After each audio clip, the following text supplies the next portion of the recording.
Well, the greatest value you'll ever have is not any investment, not any piece of real estate, not any technology. The greatest value you will ever possess is your own personal value. So can you increase your own personal value? Well, I hope so. I hope that's why you've been listening to this show. I hope that's why many of you have come to our events and get into our coaching program. All we've helped people do is increase their own personal value. Jim Rohn used to say, you don't get paid for the hour, you get paid for the value you bring to the hour. So over the last 27 years, we've averaged helping people increase their revenue to 10 times that of what they were making before. That's what we've averaged. So our clients average 10 times that of their peers. Now, did they get any smarter? Did they get a higher IQ? Did they get better looking? None of those things. What has happened for each one of those folks is they've, first of all, come to understand their value and then increase their value. So in his book, Atomic Habits, which I've recommended many times, James Clear has a graph, and I love this graph. And it's called The Power of Tiny Gains. And I've used this in events. It's just brilliant. And it talks about the 1% theory, which is if you get 1% better every day, during the course of a year, you'll increase your performance by 37%. It's just a brilliant compounding process. You can become 30% better communicator. You could become a 37% better listener, 37% better at goal writing. You could become 37% better at writing notes. You could be 37% better in your phone calls. You could be 37% better in your health. So all of those things, that increases your personal value.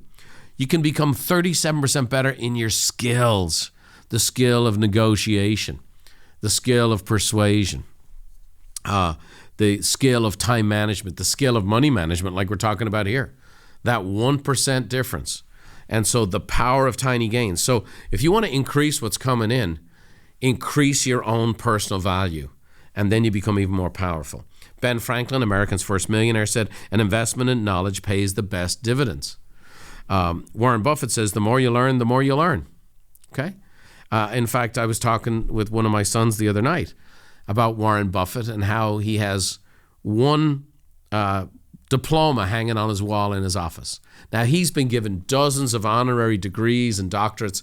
The finest universities in the world have brought him in and asked him to speak and donate money and all those things. But he has one diploma on his wall, and it was a 12-week self-development course, the Dale Carnegie course. Why? Because it gave him confidence. And out of that confidence, he asked his wife out on a date, who then later married him. Okay? So the power of tiny gains. So increase your own personal value. Second, increase your production. Okay, now it's time. You can't just learn for learning's sake. You got to go do something with it. Zig Ziglar said, your input determines your outlook determines your output, and your output determines your future. Tim Ferriss says, focus on being productive, not busy. Paul J. Meyer, who was one of the absolute cornerstones of making personal growth and development into training programs, he said, productivity is never an accident. It's always the result of commitment to excellence, intelligent planning, and focused effort. So that commitment to excellence. Are you committed to excellence? So I'm going to increase my own personal value so that I can increase my productivity. Okay?